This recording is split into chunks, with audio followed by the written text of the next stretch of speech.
नमस्कार, जय हिंद दोस्तों। स्वागत है आपका अपनी यूट्यूब चैनल अपनी नौकरी में। दोस्तों, इस वीडियो में हम बात करने वाले हैं एमपीटेट जो 2024 में होने वाली है, उसके लिए हिंदी शिक्षा शास्त्र के महत्वपूर्ण प्रश्नों के बारे में। अगर ये प्रश्नों की सीरीज आप हमारी देख लेते हैं तो गारंटी है हिंदी पेडागोजी में आपको जो है फुल में से फुल नंबर मिलेंगे। यानी 15 नंबर की हिंदी पेडागोजी आती है, 15 में से आपको 15 नंबर मिलने की फुल गारंटी। अगर हमारे चैनल के आप सभी वीडियो देख लेते हैं हिंदी पेडागोजी के, तो इसके लिए आपको क्या करना होगा, इसके लिए आप हमारे चैनल को सब्सक्राइब कर लीजिए जो है, ताकि हम जब वीडियो डालें पेडागोजी के तो आपको नोटिफिकेशन मिलता रहे और आप सीरीज वाइज क्रमशः पेपर के पहले अपना पूरा हिंदी पेडागोजी कंप्लीट कर लें। तो वीडियो में बिल्कुल अंत तक बने रहिए। सभी वीडियो को हम जो है क्रम से डालते रहेंगे और सभी प्रश्नों को ट्रिक के माध्यम से समझाएंगे। चलते हैं आज के पहले प्रश्न की ओर। आज का जो हमारा पहला प्रश्न है वो है, निम्न में से कौन सा शिक्षण का सिद्धांत नहीं है। शिक्षण का सिद्धांत कौन सा नहीं है? स्वाभाविकता का सिद्धांत, या मूर्त से अमूर्त की ओर का सिद्धांत, या निगमन से आगमन की ओर का सिद्धांत, या फिर सरल से कठिन की ओर का सिद्धांत।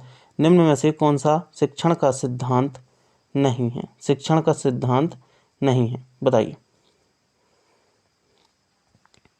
जी हाँ, तो पहले समझते हैं पहले नंबर, स्वाभाविकता का सिद्धांत। यानी किसी भी जो शिक्षण भाषा को है, अगर हम सोचें कि वो स्वाभाविक रूप से सीखे तो बिल्कुल ये सोचना सही होगा। वो अपने आप से सीखे, ये सोचना गलत नहीं होगा। इसलिए ये ऑप्शन नंबर 1 तो शिक्षण का सिद्धांत है।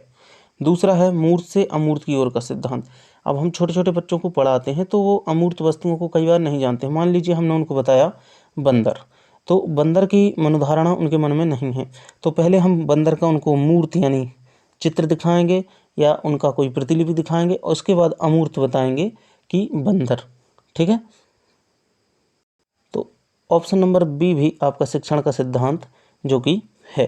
ठीक है, इसके बाद बात करते हैं ऑप्शन नंबर सी की ओर।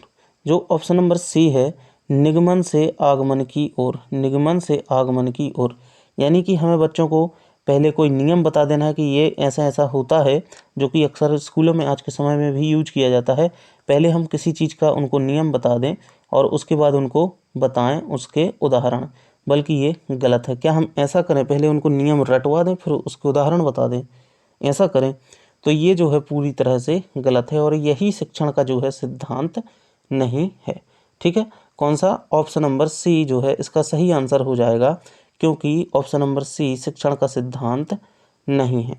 और ऑप्शन नंबर डी के बारे में बात कर लेते हैं, सरल से कठिन की ओर।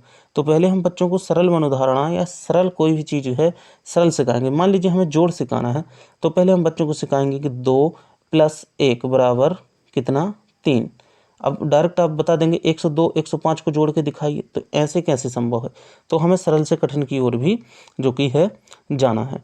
ठीक है, तो ऑप्शन नंबर सी इसका सही आंसर हो जाएगा, निगमन से आगमन की ओर। ठीक है, अगले प्रश्न की ओर चलते हैं। अगला प्रश्न में जाने से पहले अगर आपने हमारे चैनल को अभी तक सब्सक्राइब नहीं किया है तो चैनल को जल्दी से सब्सक्राइब कर लीजिए इसी तरह के महत्वपूर्ण वीडियो प्राप्त करने के लिए। प्रश्न क्रमांक 2 है, भाषा अर्जित करना। भाषा अर्जित करना क्या होता है? कठिन होता है। ऑप्शन नंबर बी, सहज स्वाभाविक होता है। ऑप्शन नंबर सी, भाषा सीखने में बाधक होता है। ऑप्शन नंबर डी, समय की हानि होती है। भाषा अर्जित करना, बताइए क्या होता है? जी हाँ, तो भाषा जो अर्जित करना है वो है सरल और स्वाभाविक, यानी सहज और स्वाभाविक होता है। ऑप्शन नंबर बी इसका सही आंसर हो जाएगा। ठीक है, चलते हैं अगले प्रश्न की ओर। अगला प्रश्न है आपका, निम्न में से उपचारात्मक शिक्षण की सफलता, उपचारात्मक जो शिक्षण है उसकी सफलता मुख्यतः किस पर निर्भर करती है? केवल बच्चों की समाज सांस्कृतिक पृष्ठभूमि पर? जो उपचारात्मक शिक्षण की जो है सफलता है वो किस पर निर्भर करती है? बच्चों की समाज सांस्कृतिक पृष्ठभूमि पर, या ऑप्शन नंबर बी, केवल बच्चों की भाषागत त्रुटियों की सूची बनाने पर? ऑप्शन नंबर सी, केवल बच्चों की भोज्य व्यवस्था का ध्यान रखकर? ऑप्शन नंबर डी, समस्याओं के कारणों की सही पहचान पर? उपचारात्मक शिक्षण की सफलता किस बात पर निर्भर करती है, बताइए। जी हाँ, तो इसका जो सही आंसर है वो हो जाएगा आपका कौन सा? ऑप्शन नंबर डी समस्याओं के सही कारणों की पहचान पर। उपचारात्मक, मान लीजिए उपचार समझिए, जैसे कोई रोग है, अगर हमें रोग की सही पहचान ही नहीं होगी तो उसकी क्या सही दवाई हो सकती है? बिल्कुल नहीं हो सकती। हमें सबसे पहले रोग की जो है पहचान होनी चाहिए या समस्या की पहचान होनी चाहिए। अगर हमें समस्या की पहचान हो गई है, इसलिए हम कई बार ब्लड टेस्ट कराते हैं कि हमें आखिर कौन सा रोग है। उसी तरीके से अगर समस्या के कारणों की सही पहचान हो जाएगी तो उसका उपचार भी सही हो जाएगा। तो उपचारात्मक शिक्षण की जो सफलता है वो किस पर निर्भर करेगी? समस्या के कारणों की सही पहचान पर। ठीक है, बिल्कुल भ्रमित नहीं होना है। चलिए अगले प्रश्न की ओर चलते हैं। अगला प्रश्न है, कहानी कथन के उद्देश्यों में कौन सा पक्ष शामिल नहीं है? प्रश्न को ध्यान से पढ़िएगा, नहीं है। कहानी कथन के जो उद्देश्य हैं उसमें कौन सा पक्ष शामिल नहीं है? शब्द भंडार का विकास, कल्पनाशीलता का विकास, सृजनात्मकता का विकास या भाषा के लिखित रूपों से परिचय। कौन सा पक्ष शामिल नहीं है कहानी कथन के उद्देश्यों में? यानी कहानी जब कह रहे हैं तो उसमें आप कौन से पक्ष को शामिल नहीं करेंगे? चलिए बताइए जल्दी से। देखिए पहला जो ऑप्शन है शब्द भंडार का विकास। मान लीजिए आप कोई कहानी कह रहे हैं तो उसमें नए नए शब्द भी जोड़ेंगे। मान लीजिए आप कह रहे हैं बंदर और मगरमच्छ की कहानी, तो उसमें बंदर, मगरमच्छ, नदी, जामुन इत्यादि शब्दों का आप प्रयोग करेंगे तो उसके शब्द भंडार का तो विकास होगा। और बल्कि इसमें पूछ रहा कौन सा पक्ष शामिल नहीं है, तो ये पक्ष तो शामिल है। इसके बाद प्रश्न जो ऑप्शन बी है वो है कल्पनाशीलता का विकास। आप कहेंगे एक नदी थी, उसमें मगरमच्छ रहता था, तो बच्चे जो है अपने मन में मनोधारणा बनाएंगे कि नदी है, उसमें पानी है और उसमें मगरमच्छ है, तो उसकी कल्पनाशीलता का भी विकास यहाँ पर होगा, ये भी इसमें शामिल है। इसके बाद आता है सृजनात्मकता का विकास। फिर बच्चे सोचेंगे कि मगरमच्छ जामुन खाता था, मीठी मीठी जामुन खाता था, और उसमें कई सृजनात्मकताओं का विकास भी होगा। तो वहाँ पर ऑप्शन नंबर सी भी इस पक्ष में कहानी कथन के उद्देश्यों में शामिल है। लेकिन जब आप कहानी कहते हैं तो क्या आप उनसे कुछ लिखवाते हैं? तब तो नहीं लिखवाते हैं। आगे पीछे लिखवाते हो तब बात अलग है, लेकिन जब आप कहानी कथन करते हैं तब नहीं लिखवाते हैं। तो भाषा के लिखित जो है रूप से यहाँ पर परिचित करते हैं। भाषा के कौन से रूप से? लिखित रूप से। भाषा के लिखित रूप से परिचय इस जो है कहानी कथन का उद्देश्य जो है नहीं है। ठीक है, ऑप्शन नंबर डी इसका सही आंसर हो जाएगा। अगले प्रश्न की ओर चलेंगे।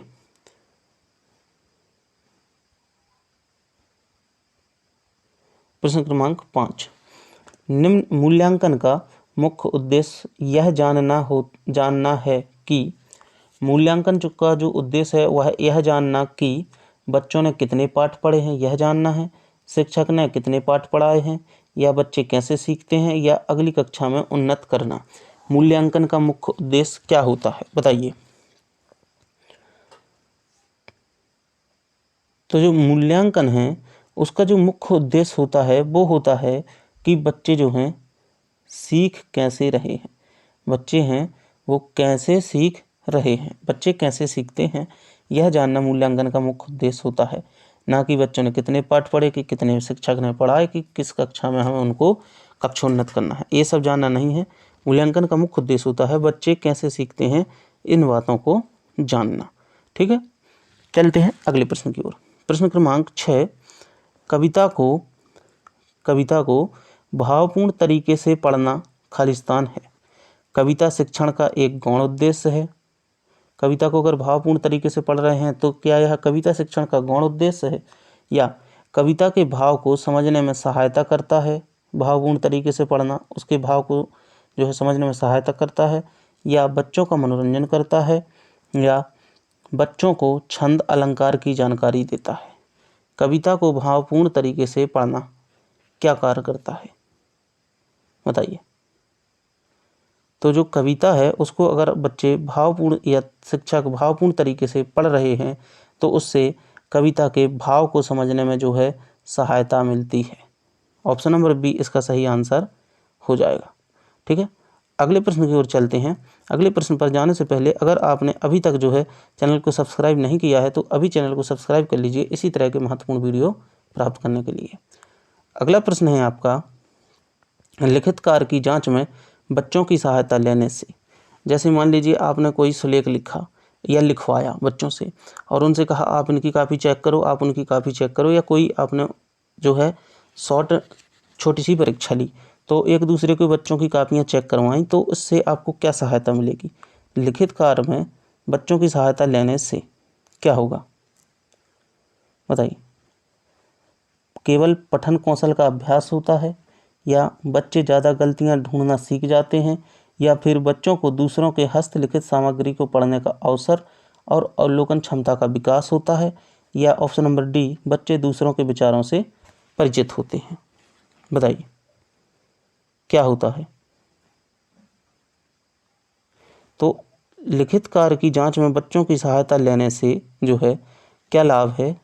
सबसे पहले तो देखिए बच्चे दूसरों के विचारों से परिचित होते हैं, लेकिन इससे भी अच्छा ऑप्शन अगर अपने पास है तो अपन उसको चुनेंगे। तो बच्चों को अगर दूसरों की हस्तलिखित सामग्री से जो है उनको परिचित कराया जाए या उनसे चेक कराई जाए, तो पहली बात तो दूसरों की जो सामग्री है उससे जो है पढ़ने का अवसर और अवलोकन का क्षमता का विकास करने का अवसर मिलता है बच्चों को, दूसरों की लिखित कार्य जब जांच करवाते हैं आप। तो ऑप्शन नंबर सी इसका सही आंसर हो जाएगा। ठीक है, आपको अधिक से अधिक अपसारी उत्तर की चयन करना है, ना कि छोटे और संकुचित प्रश्न के उत्तर की जांच करना है। ठीक है, आपको जितनी सोच अपसारी रखनी है उतना ही आंसर आपका सही होगा। ठीक है, अगला प्रश्न है, लोकगीतों को भाषा की कक्षाओं में स्थान दिया जाना चाहिए क्योंकि? जो लोकगीत की कक्षा है उसमें जो लोकगीत की कक्षा है उसमें भाषा में लोकगीत भाषा में जो है लोकगीतों को स्थान दिया जाना चाहिए क्योंकि? लोकगीतों को भाषा की कक्षा में क्यों स्थान दिया जाना चाहिए? लोकगीतों को बढ़ावा देना भाषा शिक्षण का मुख्य उद्देश्य है, या फिर लोकगीत गाए जा सकते हैं, या केवल लोकगीतों के माध्यम से पारंपरिक मूल्यों की शिक्षा दी जा सकती है, या इससे बच्चे सांस्कृतिक विशेषताओं से परिचित होते हैं। अगर लोकगीतों को आप भाषा की कक्षा में शामिल करते हैं तो क्या गुण आपको देखने को मिलेंगे? बताइए। तो लोकगीतों को अगर आप भाषा की कक्षा में स्थान देते हैं तो इससे क्या होगा? इससे बच्चे संस्कृतिगत जो है विशेषताओं से जो है परिचित होते हैं। ऑप्शन नंबर डी इसका सही आंसर हो जाएगा। अगले प्रश्न की ओर चलेंगे। पाठ पढ़कर बच्चों से प्रश्न बनवाने से, अगर पाठ पढ़ाया है और उससे आप प्रश्न बनवा रहे हैं तो क्या होगा? इस बात का पता चलता है कि बच्चे प्रश्नवाचक शब्दों से परिचित हैं या नहीं। ऑप्शन नंबर बी, शिक्षक को यह जानने में अवसर मिलता है कि बच्चों ने पाठ को कितनी गहराई से समझा है। ऑप्शन नंबर सी है, कक्षा कार्य की अच्छी युक्ति पूरी होती है, या प्रश्न बनाने की आदत का विकास होता है। बताइए, पाठ पढ़कर बच्चों से आप जब प्रश्न बनवाते हैं तो आपको कौन सा जो है सबसे समुचित तरीका लगेगा? जी हाँ, तो ऑप्शन नंबर बी इसका सही आंसर हो जाएगा। शिक्षक को यह जानने का अवसर मिलता है कि बच्चों ने जो है पाठ को कितनी गहराई से समझा है। ऑप्शन नंबर बी इसका सही आंसर हो जाएगा। चलते हैं अगले प्रश्न की ओर। अगला प्रश्न है, भाषा विकास का द्वितीय चरण निम्न में से क्या है? भाषा विकास का द्वितीय चरण। सबसे पहले भाषा विकास के कितने चरण हैं ये बताइए। तो भाषा विकास के हैं कितने चरण? 4 चरण। 4 चरण कौन कौन से हैं? एल, एस, आर और डब्ल्यू। 4 चरण कौन से हैं? L, S, R, W. L का मतलब क्या है? यानी लिसन। लिसन मतलब सुनना, पहला चरण है सुनना। दूसरा है स्पीक। स्पीक यानी कि बोलना, दूसरा चरण कौन सा है? बोलना। तीसरा है रीड। रीड यानी कि पढ़ना, तीसरा चरण कौन सा है? पढ़ना। और डब्ल्यू मतलब कि राइट। राइट अर्थात कि लिखना, चौथा चरण है लिखना। तो यहाँ पर पूछा है भाषा विकास का द्वितीय चरण निम्न में से क्या है? तो यहाँ पर हमने आपको चारों चरण बता दिए हैं। सुनना पहला चरण, बोलना दूसरा चरण, लिखना चौथा चरण है और पढ़ना है जो तीसरा चरण है। तो यहाँ पर अगर आपसे कोई भी चरण पूछे, क्योंकि ये 100% आपका प्रश्न आएगा ही आएगा कि भाषा विकास का पहला, दूसरा, तीसरा या चौथा चरण कौन सा है, तो आपसे जो है ये बिल्कुल अच्छी तरह से बननी चाहिए। आप याद रख लीजिए LSRW मतलब सुनना, बोलना, पढ़ना, लिखना। LSRW लिसन, स्पीक, रीड और राइट। ठीक है, उम्मीद करते हैं आप बिल्कुल सही से इसको समझ गए होंगे। तो इसका जो आंसर है वो क्या है, बोलना, क्योंकि द्वितीय चरण पूछा था, द्वितीय चरण है बोलना। ठीक है, चलते हैं अगले प्रश्न की ओर। अगला प्रश्न है, बच्चों में हिंदी भाषा सिखाने के प्रति रुचि उत्पन्न करना यह उद्देश्य है। जो है बच्चों में हिंदी भाषा आपको सिखानी है और उसके प्रति आपको उनमें रुचि उत्पन्न करनी है, यह उद्देश्य है। उच्च स्तर के छात्रों के लिए, प्राथमिक स्तर के छात्रों के लिए, माध्यमिक स्तर के छात्रों के लिए या फिर केवल हायर स्कूल के छात्रों के लिए। यह जो उद्देश्य है भाषा सिखाने के लिए अगर रुचि उत्पन्न करनी है तो यह उद्देश्य किस कक्षा स्तर के बच्चों के लिए है। तो आप प्राथमिक शिक्षक पात्रता परीक्षा देने वाले हैं तो इसके लिए आपको सबसे पहले जो है टारगेट करना है अपना स्तर। कौन सा स्तर आपका है, आपका स्तर है प्राथमिक स्तर। ठीक है, तो भाषा सिखाने के लिए जो रुचि उत्पन्न करना है वो कौन से स्तर के छात्रों में करना है, प्राथमिक स्तर के छात्रों के लिए। ठीक है, अगले प्रश्न की ओर चलेंगे। अगला प्रश्न है आपका कक्षा 8 के बच्चों के लिए। कक्षा 8 के बच्चों के लिए साहित्य का चयन करते समय आपके लिए निम्न में से क्या जानना सर्वाधिक जरूरी है। अगर आपको कक्षा 8 के बच्चों के लिए साहित्य का चयन करना है तो उसके लिए आपको सबसे अधिक क्या जानना जरूरी है। ऑप्शन नंबर ए, बच्चों की मनोवैज्ञानिक विशेषताएं। ऑप्शन नंबर बी, बच्चों की भाषा प्रयोग की क्षमता।